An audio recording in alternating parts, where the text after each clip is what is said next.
Assalamu alaikum wa rahmatullahi wa barakatuh. On se retrouve dans la leçon 3, façon d'écrire les lettres dans un mot. Chaque mot est formé par des lettres. Ces lettres peuvent être au début, au milieu, à la fin du mot. Pourquoi on parle de ça? Parce que la représentation de lettres en arabe change en dépend de leur emplacement dans un mot. Pour mieux comprendre, on prend un exemple avec la lettre al-ayn. On voit très bien comment la représentation n'est pas pareille, on dépend de l'emplacement de la lettre. Le récapitulatif de la représentation de toutes les lettres, au début, au milieu, à la fin du mot, est présenté dans le support façon d'écrire les lettres dans un mot. Dans ce support, on a une colonne de l'écriture brute des lettres et la représentation dans les trois emplacements dans un mot. Quand on regarde bien notre support au milieu du mot et à la fin du mot, on remarque qu'il y a au moins deux façons de représenter les lettres. Cela nous pousse à poser une question, c'est que pourquoi les lettres changent de façon d'écriture selon leur emplacement dans un mot?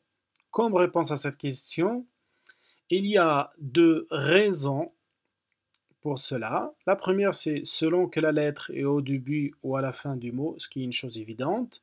La deuxième raison qui est la plus importante, c'est qu'il y a cette lettre qui ne s'attache pas en écriture avec les lettres qui les suivent. Et c'est cette lettre-là, ces lettres-là. Attention, ces lettres s'attachent bien avec les lettres qui les précèdent. On prend un exemple. Par exemple, le mot ar-ra'isu. On voit très bien que dans ce mot-là, il y a un petit espace, un léger espace, parce que la lettre Ra fait partie des lettres qui ne s'attachent pas avec les lettres qui le suivent. On prend un deuxième exemple avec le mot anwa'un. On regarde bien qu'il y a trois petits espaces dans ce mot-là. Et on remarque bien ici qu'il y a deux espaces carrément qui se suivent. Ceci parce que cette lettre, al-alifu, est précédée par une lettre qui ne s'attache pas, ce qui explique le désespace. On passe à comment écrire une lettre. L'écriture arabe se fait de droite vers la gauche. On prend un exemple avec la lettre B pour vous montrer comment elle s'écrit. Commençons par la droite.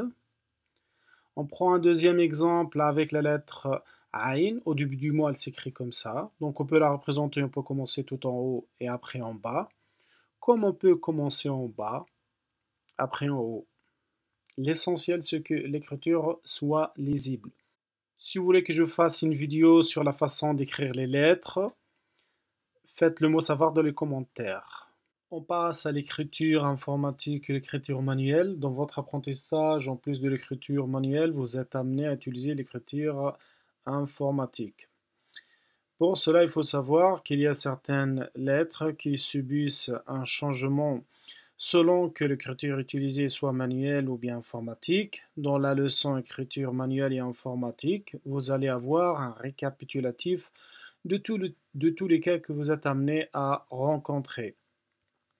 Donc, vous pouvez écrire ces lettres soit en écriture manuelle ou informatique, ou même combiner les deux. L'essentiel est que votre écriture soit lisible. Donc voilà, notre leçon est terminée. On a fini deux leçons et on a fini cette leçon, la troisième. La prochaine leçon sera la leçon voyelle.